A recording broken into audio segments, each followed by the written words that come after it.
in this video I'm going to show you how to install updates on your computer. So this is a process we're going to have to get good at because oftentimes security updates get sent out and sometimes they'll cause something to break in the system, and then we'll have to install a new update that comes out because they were made aware that they broke something. And I mean Microsoft. So to install updates, you go to the bottom left, you click Start.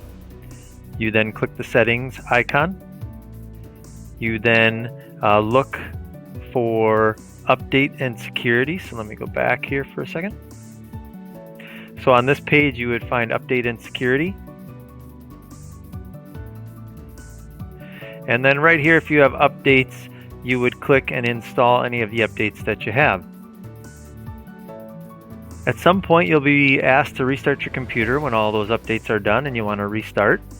It's best to run these updates maybe at the end of the day if possible. And then also you may need to go through this process several different times in order for all of your updates to get installed. It really all depends on how far behind you are on updates from the past. I hope that helps.